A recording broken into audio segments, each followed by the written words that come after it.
प्यारे विद्यार्थियों, आप सभी को नमस्कार। विद्यार्थी पाठशाला में आप सभी का स्वागत है।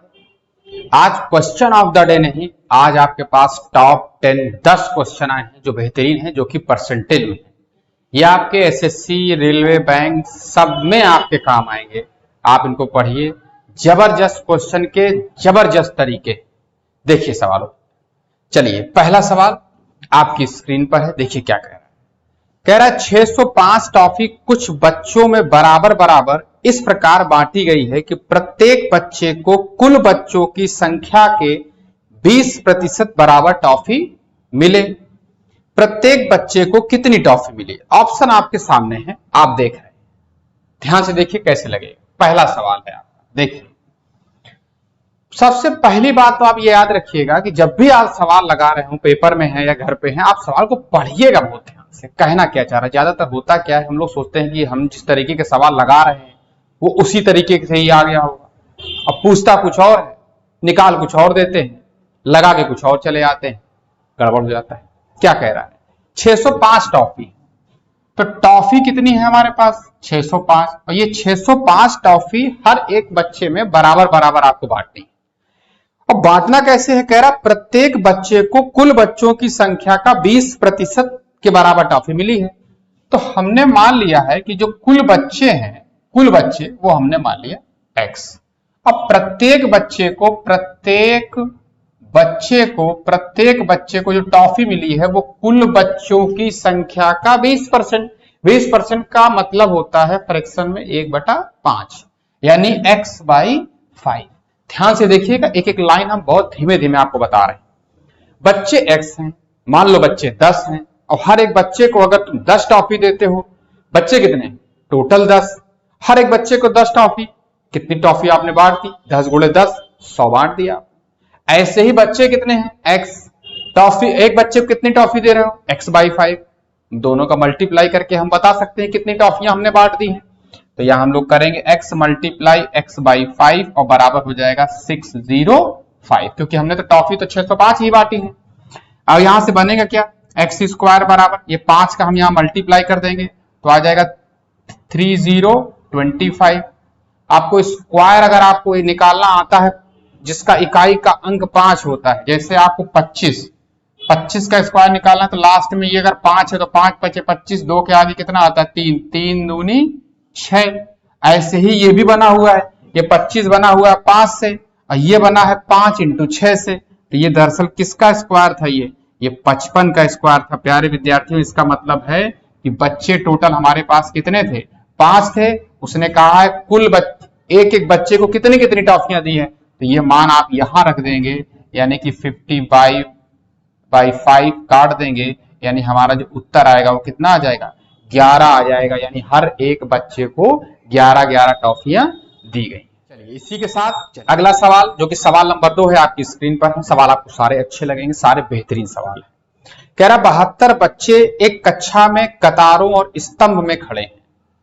कतार और स्तंभ आप जानते होंगे, मतलब रो और कॉलम है। इस तरीके से बचपन में आप जब स्कूल जाते थे तो स्कूल में कहा गया था लाइन में खड़े हो जाइए और एक हाथ का फासला होना चाहिए, तो वो आप लाइन बनाते थे ऐसे ऐसे। तो रो इधर से दिख जाती है, साइड से कॉलम भी दिखना शुरू हो जाते हैं।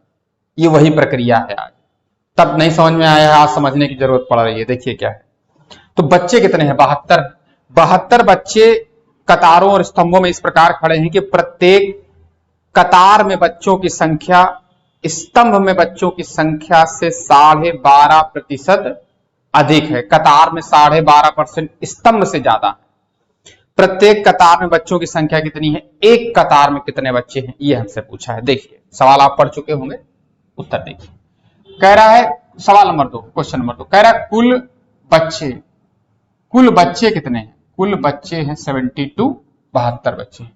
पता होगा इस तरीके से कुछ बना ले रहे हैं अपनी तरफ से हम, ऐसे लाइनें खींचकर एक रो कॉलम बना दिखा दे रहे, ऐसे करके ये दिखा दे रहे हैं। ये देखिए ऐसे दिखा दिए। अब अगर आपसे कोई ये पूछे कि ये कितने बॉक्स हैं, तो क्या गिनेंगे? क्या नहीं भाई, गिनेंगे थोड़े। पढ़े हैं हम पहले से, खूब पढ़े हैं कि रो और कॉलम का अगर हम रो में संख्या, कॉलम में संख्या निकाल कर गुणा कर दे उनका, तो टोटल बच्चे निकाले जा सकते हैं, टोटल ब्लॉक निकाले जा सकते हैं। यानी हम गिनेंगे 1 2 3 4 5 6, ये 6 और मल्टीप्लाई 1 2 3 4 5, ये 5, तो हम गुणा कर देंगे तो कितना आ जाएगा, 30 आया। यानी टोटल कितने बच्चे, सब बच्चे बैठे हुए हैं, देखिए यहाँ पर ऐसे ऐसे सब बच्चे कितने हो गए, 30।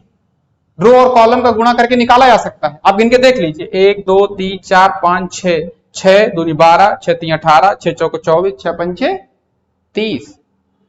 अब वो ये कह रहा है कि हम मान ले रहे हैं, उसने कहा है एक तरफ कतार हो गए और एक तरफ हमने मान लिया स्तंभ हो गए। कतार में जो बच्चे हैं वो स्तंभ में बच्चों से 12.5% ज्यादा है। 12.5% का मतलब क्या होता है, तो 12.5% में फ्रैक्शन मान 1/8, यानी कि एक जगह पे 8 है और उसमें से एक ज्यादा है, 9 है। ज्यादा किसमें है, कतार में। तो स्तंभ में बच्चे 8 यूनिट है, इसमें 9 यूनिट है, और टोटल अगर हम गुणा कर दें यानी 9 × 8 कर देंगे तो हमारा वो 72 के बराबर हो जाएगा, जो कि टोटल हमको दिए हुए हैं। ठीक है, जब हम इसका निकालेंगे तो 9 8 72 हो जाएगा, 8 से 8 कट जाएगा, यानी एक यूनिट की वैल्यू कितनी हो गई, एक ही आ रही है। उसने हमसे कहा प्रत्येक कतार में कितने बच्चे हैं। प्यारे विद्यार्थियों, प्रत्येक कतार में 9 बच्चे हैं, यानी हम यहां से 9 से गुणा कर देंगे तो हमारा जो उत्तर आएगा वो कितना आ जाएगा, वो 9 आएगा, जो कि ऑप्शन नंबर अगला सवाल, जो कि सवाल नंबर 3 है आपकी स्क्रीन पर, ये रहा। देखिए, कह रहा है किसी परिवार में चावल, मछली तथा खाद्य तेल पर किए जाने वाले व्यय, व्यय का मतलब खर्च का रेशियो है 12 17 3 के अनुपात में है। इन वस्तुओं के मूल्य में, ध्यान देना सवाल पे, आप ध्यान दीजिए, इन वस्तुओं के मूल्यों में क्रमशः 20%, 30% और 50% की वृद्धि हो गई है। खर्चा वर्चा जो घरेलू सामान है वो बढ़ गया है। परिवार के इन वस्तुओं पर किए जाने वाले व्यय में कुल कितने प्रतिशत, मतलब खर्चा बढ़ गया है, ये तो हमें अभी भी पता है, पहले ही पता था। पूछ ये रहा कितने प्रतिशत बढ़ गया है, तो देखो फिर कितने परसेंट बढ़ गया है। सवाल तो आपने पढ़ ही लिया हुआ, देखिए क्या कह रहा है। तो क्या क्या है पहले ये तो देखो परिवार में। तो सवाल नंबर 3 में जो परिवार में जो खाया पिया जाता है वो तो पहली बात तो चावल है। रेशियो दिया था 12:17:3 दिया था। पहला वाला जो 12 है वो 12 यूनिट हमने, ये जो चावल है। इसके बाद अगला क्या था, अगला मछली खाई जाती है भाई। तो मछली कितनी है, मछली पे 17 खर्चा हो रहा है, 17 यूनिट। इसके बाद तेल तो चाहिए ही चाहिए, तेल है, तेल कितना दिया है, कितने खाद्य तेल, तेल पर फ्राई किसमें करोगे भैया, तो ये कितना दिया गया है, ये 3 दिया गया है। यानी चावल में जब जब 12 यूनिट खर्चा करोगे तब तब इसमें 17 यूनिट और इसमें 3 रुपए खर्च करोगे, खर्चा बढ़ गया। तो एक काम करो, खर्चा जो बढ़ रहा है वो परसेंटेज में बढ़ रहा है, कितना कितना बढ़ रहा है, 20%, 30%, 50%। तो उसको सरल करने के लिए, जल्दी सॉल्व करने के लिए एक एक जीरो आप निकाल लगा दिए। ध्यान रखिएगा, रेशियो के मान में आप किसी भी संख्या से गुणा और भाग करने की हमें आजादी है, जोड़ने घटाने की आजादी नहीं। तो जो आजादी है उसका यूज करेंगे, जो आजादी नहीं है वो मर्यादा में रहेंगे हम लोग। हम देख रहे हैं कि फैमिली का खर्चा कितना आ रहा है, तो फैमिली का खर्चा आ रहा है 200 और ये 300, 320 रुपए। पहले तो फैमिली का खर्चा 320 रुपए में हमारा काम चल जाता था। अब ये बढ़ा कितना, ये बढ़ा है 20%, 20%। तो 20% बढ़कर कितना हुआ है ये मत निकालिए, बढ़ा कितना है। तो इसका 20%, 12 दूनी 24। ये सब शॉर्ट ट्रिक है, हम आपको धीरे धीरे सब पीछे आपको सिखाते रहेंगे। तब कुछ पीछे बता चुके हैं, कुछ आगे धीरे धीरे बताते रहेंगे। तो 17 दूनी कितना हुआ, 17 दूनी हो जाएगा 34 हो जाएगा। अब इसका निकाला, इसका हमारा इसका 30% था, इसका 30% था। तो 17 × 51 रुपए यहाँ बढ़ रहे हैं, यहाँ 24 रुपए, यहाँ 51 रुपए बढ़ रहे हैं। ये 50% बढ़ा है। 50% का मतलब कितने रुपए हुआ, 15 रुपए हुआ। यानी ये हमारा 15 रुपए बढ़ रहा है। खर्चा कितना बढ़ रहा है, 5 4 9, 9 और 1 10, यानी 0, 4 3 7 8 और 1 9। यानी हम पहले 320 रुपए खर्चा करते थे, अब 90 रुपए और खर्चा करने पड़ेंगे, और यही धीरे धीरे दिन पर दिन तो बढ़ता ही रहेगा खर्चा। कह रहा कि इसको प्रतिशत में कन्वर्ट करो। प्यारे विद्यार्थियों, आपको पता होगा, हम सिखा चुके हैं आपको, जिसको प्रतिशत में कन्वर्ट करते हैं उसको ऊपर रखते हैं, जहां से वो आया है, जहां से वो बढ़ रहा है, जहां से वो घट रहा है वो नीचे आता है, और चेंज करने के लिए तो गुणा कर दो। तो हम लोग करेंगे क्या, 90 ऊपर रख देंगे, नीचे रख देंगे 320 और मल्टीप्लाई 100। कुछ नहीं रह गया, सिर्फ और सिर्फ लड़ाई रह गई है तलवार की, और कुछ नहीं रह गया। काटो पीटो, 0 0 कट जाएगा हमारा यहाँ से। 4 8 32 होता है, इसको 4 से डिवाइड करेंगे तो 25 आ जाएगा। 25 9 225, 225/8। जब इसको कैंसिल करेंगे तो देखो ध्यान से, 8 8 दूनी 16, 16 8 8 64। बस यहीं से आंसर देख लो। ऑप्शन नंबर ए 14 सही नहीं होगा, 7 सही नहीं होगा, 50 सही नहीं होगा, मिल गया 28 सही। यानी 28 सही 1/8%। यानी जो पूछा था कि व्यय में कुल कितने प्रतिशत की वृद्धि होगी, तो आपके सामने आ रहा है 28 होल 1/8%, 28 सही 1/8% का इनका खर्चा। विद्यार्थियों सवाल नंबर 4 छोटा है लेकिन बढ़िया है, आपकी स्क्रीन पर ये रहा। कह रहा है एक एमआरआई जानते होंगे, एमआरआई कराई जाती है बॉडी की। एक एमआरआई मशीन का मूल्य है 1 करोड़ रुपए। विक्रेता कंपनी इस पर 5% की छूट दे रही है कि आपको 5% का डिस्काउंट ले जाओ। तो छूट कितने रुपए की? 5% की तो है, लेकिन रुपया कितना कम करो? 5%। 1 करोड़ पहले लिखना सीखो, आज लिखना सीखो, कल कमाना भी पड़ेगा। तो भैया इकाई, दहाई, सैकड़ा, हजार, 10,000, लाख, 10 लाख, करोड़, ये एक एमआरआई मशीन का प्राइस है 1 करोड़ रुपए। कह रहा है इसमें 5% की छूट दी जाती है, उसको रुपए में कन्वर्ट कर दीजिए। 5% की छूट दी जाने का मतलब है इसका 5% आप निकाल दीजिए, 5/100, 2 जीरो 2 जीरो ये कट जाएंगे, यानी इकाई, दहाई, सैकड़ा, हजार, 10,000, लाख, 5 ये यानी कितने लाख? 5 लाख रुपए का उसको क्या दे दी जाएगी? छूट दे दी जाएगी। बाकी पेमेंट करो, मशीन ले जाओ। अगला सवाल आपकी स्क्रीन पर है, बढ़िया सवाल है, आपकी स्क्रीन पर है। देखिए क्या है, कह रहा है एक कॉलेज है, एक कॉलेज के सभी छात्रों में से, कॉलेज है, कॉलेज तो आप जानते हैं, एक कॉलेज के सभी छात्रों में 12% लोग ऐसे हैं जिनकी जो रुचि है, इंटरेस्ट है, वो खेल में, स्पोर्ट्स में जाते हैं। और कुल छात्रों में से 10% ऐसे हैं जो गाना वाना गा लेते हैं, इंडियन आइडल वगैरह इनमें जाना चाहते हैं, सिंगिंग में उनका इंटरेस्ट है। और कुल छात्रों का 3/4, देखो 2 मान परसेंटेज में दे दी और 1 मान जो अगला तीसरा दिया है वो दे दिया फ्रैक्शन में 3/4, ऐसे घुमाते हैं। वो डांसिंग में है, नृत्य कर लेते हैं। और शेष बच गए 15 छात्रों की रुचि किसी गतिविधि में है ये नहीं, ये किसी काम के नहीं। प्यारे विद्यार्थियों एक बात ध्यान रखिएगा, कहीं ना कहीं किसी न किसी चीज में रुचि रखिएगा। इन 15 में आपका नाम नहीं होना चाहिए, बाकी कहीं ना कहीं आपका नाम होना चाहिए, तभी आप कुछ कर पाएंगे। ये बेकार है, किसी काम के नहीं, 15 ही। ठीक, देखिए तो एक कॉलेज है, एक क्या है? कॉलेज है, एक कॉलेज है, ये कॉलेज है। इस कॉलेज में जितना भी कैंडिडेट है उसमें से कह रहा है 12% ऐसा है, 12% ऐसा है जो किस में रुचि रखता है? स्पोर्ट्स में है, वो स्पोर्ट्स में है, ठीक, खेल में रुचि रखता है। और 10% वो रुचि रखता है किसमें? डांसिंग में, नाचने वचने में। इसके बाद कह रहा है 3/4। प्यारे विद्यार्थियों 3/4 का परसेंटेज मान 75%। ये 75% जो ये रुचि रखते हैं, ये रुचि रखते हैं, ये सिंगिंग में है, सॉरी ये सिंगिंग में है, ये डांसिंग में है। अब आप एक काम करिए, उसने कहा था 15 लोग ऐसे हैं जिनकी रुचि कहीं है ही नहीं, वो बेकार है। तो आप पूरा कैटेगरी तो आपको दिखेगा ही ना, 1 2 3 4, स्पोर्ट्स के, सिंगिंग के, डांसिंग के, बेकार के। तो ये वाले आप ऐड कर लीजिए, तो 5 2 7 और 7 2 9 यानी 97। प्यारे विद्यार्थी पूरे कॉलेज में 97% लोग अपना कहीं ना कहीं समय दे रहे हैं, तो बचे कितने? पूरा तो एरिया 100% होता है, उसमें 3% ऐसे जो बेकार है। बेकार है कितने? वो 15 है। तो 3 = 15 के, तो 1% की वैल्यू 5 आ जाएगी। हमसे लास्ट में देखिए क्या पूछा, कुल कितने छात्र हैं, और कुल प्रतिशत 100 का होता है।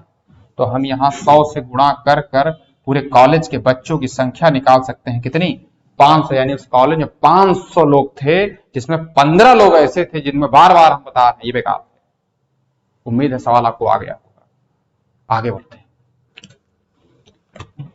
अगला सवाल देखिए प्यारे विद्यार्थियों क्या है। अगला सवाल तो बहुत ही छोटा सा है, जरा सा है, वो स्क्रीन में नहीं आएगा, वो हम ही लिखे दे रहे हैं यहीं पे देख। सवाल नंबर आपका है 6, कह रहा है 5:4 बराबर X%। उसमें कोई दिक्कत नहीं, इसको परसेंटेज में कन्वर्ट करना है, केवल इतना काम करना है। तो 5/4 परसेंटेज में कन्वर्ट करने के लिए भिन्न हो, चाहे जो 100 से गुणा करो, तो 100 से कर दो मल्टीप्लाई, तो ये हो जाएगा 25 25 पंचे 125। भैया इसे बराबर करके लिख लिया करो, x परसेंटेज से परसेंटेज काट दो तो x की वैल्यू कितनी आ जाएगी? 125। ये ऑप्शन के ऊपर है, 125, सिर्फ 125, तो उत्तर ये आपका होता है। आगे बढ़ जाते हैं हम लोग इसी के साथ, इसी उत्साह के साथ। सवाल नंबर 7वां आपकी स्क्रीन पर ये रहा, देखिए एक परीक्षा में 42% लोग मैथ और 52% लोग अंग्रेजी में फेल हो गए।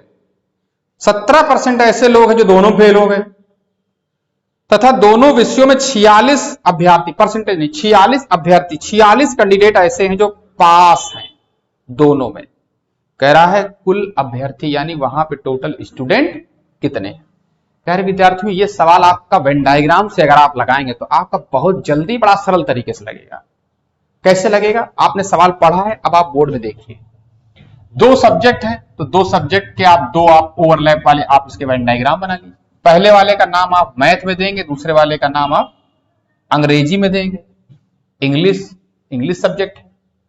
अब एक लड़ाई इसमें आपको ये लड़नी है कि ये वेन डायग्राम या तो पूरा फेल का बनेगा या तो ये पूरा पास का बनेगा, किसी एक का बनता है। ये बनेगा किसका? तो जो दोनों वाले दे दिए जाए। जैसे उसने कहा है कि 17% लोग ऐसे हैं जो दोनों में क्या है, ये फेल है, तो ये पूरा कॉन्सेप्ट जो बनेगा वो प्यारे विद्यार्थियों किसका बनेगा? फेल का बनेगा। अब आप यहां सिर्फ फेल ही फेल रखिए, 17 हमने यहां रख दिया। 42% जो लोग थे वो 42% लोग किसमें? मैथ में थे। कैसे थे? फेल थे। तो पूरा सर्कल फेल का है और वो है 42। 42 में से 17 ये दोनों वाले आप हटा दो तो बचे कितने? 25। ध्यान से देखिए, 42 में से 17 हटाए, बचे कितने? 25। ये 25 वो लोग हैं जो केवल और केवल मैथ में फेल है। 42 वो लोग हैं जिसमें कुछ मैथ में भी फेल है और कुछ इंग्लिश में भी फेल है, वो हटा दिए। तो 25 लोग केवल मैथ में फेल है। ऐसे ही ये पूरा सर्कल हमको मिला इंग्लिश का 52% लोग, ये इंग्लिश में क्या है? ये भी फेल है। तो पूरा सर्कल तो 52 का है, 17 हटाया, बचा कितना? 35। 35% वो कैंडिडेट है जो केवल और केवल इंग्लिश में फेल है। ये सब फेल हैं, सबको किनारे लो।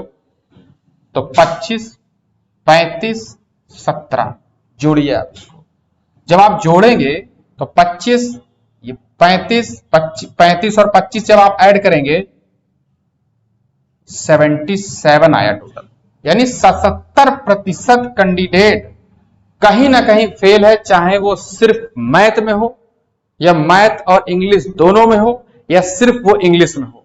पूरा कैंडिडेट तो 100% है, तो 77% लोग कहीं ना कहीं फेल हैं। प्यारे विद्यार्थियों, पास कितने हुए? वो हुए 23। और पास हमारे पास दिया हुआ है, कितने लोग पास हैं? 46। तो 23 बराबर कितने के? 46 के। तो 1 बराबर 2 के, तो 100 से गुणा कर देंगे तो वैल्यू कितनी आ जाएगी? 200।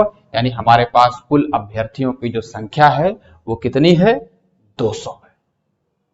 उम्मीद कर रहे हैं आपको समझ में आ रहा होगा। इसी के साथ आगे बढ़ते हैं। प्यारे विद्यार्थियों, 8वां सवाल आपकी स्क्रीन पर ये रहा, देखिए क्या है।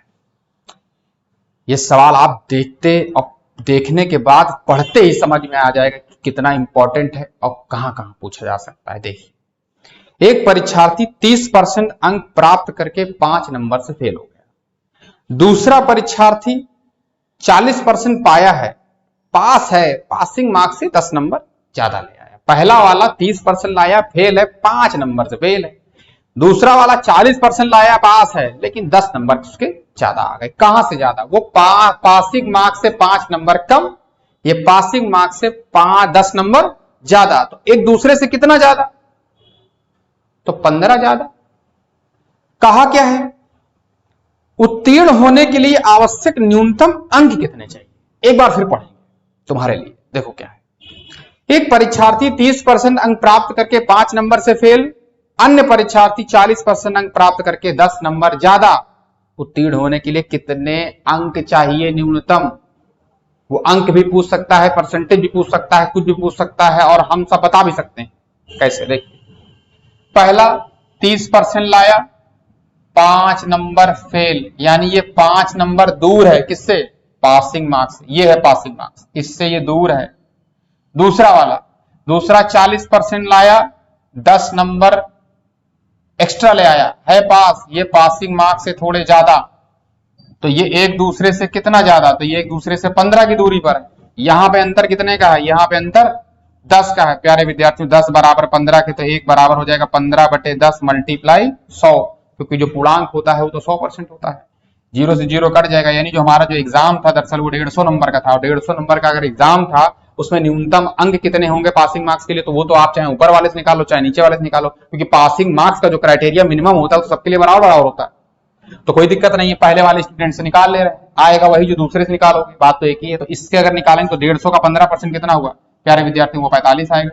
आपने तुरंत निकाला हुआ, आप 73 लोग हैं। अब 5 नंबर से होता फेल, हम उसे पास कर देंगे। आपको कभी भी मौका मिले आप पास करिए, इसको पास कर दीजिए। पास किया तो हमारा जो न्यूनतम मार्क्स मिले पासिंग मार्क्स के वो 50 मिले।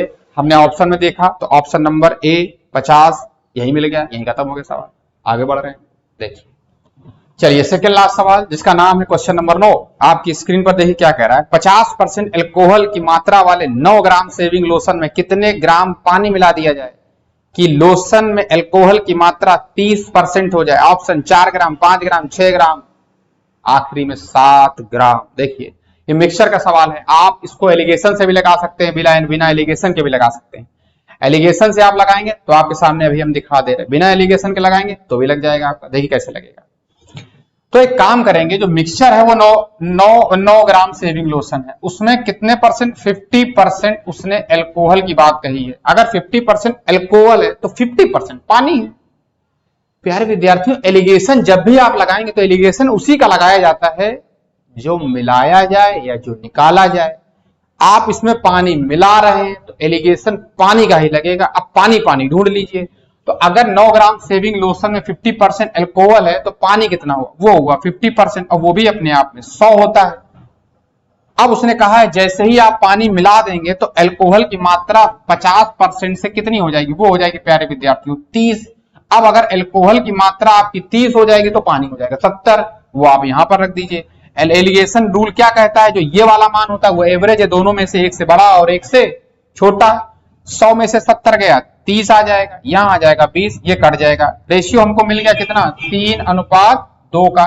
ये क्या होता है, ये टोटल मिक्सचर होता है। तो 3 बराबर टोटल मिक्सचर 9 है, 3 बराबर 9 के 1 यूनिट की वैल्यू कितनी आ गई 3, 2 यूनिट का मान निकाल दे रहे। इधर जो ये लिखा है यही है मिलाया गया, 2 से गुणा करेंगे तो आंसर हमारा कितना आ जाएगा 6 ग्राम आ जाएगा। ये हम लोगों ने एलिगेशन लगाया है, ये उस तरीके से लगाया है जब हमको जो मिलाया जाए या जो निकाला जाए, यानी जिसपे फर्क पड़ेगा। आप जो चीज मिलाएंगे तो उस पर फर्क पड़ेगा ना उसकी क्वांटिटी में। आप इसको अलग तरीके से भी लगा सकते हैं जिसपे कोई फर्क नहीं पड़ेगा। जैसे हम यहाँ पानी मिला रहे हैं तो पानी में फर्क पड़ रहा है, लेकिन फर्क किसमें नहीं पड़ रहा, अल्कोहल में।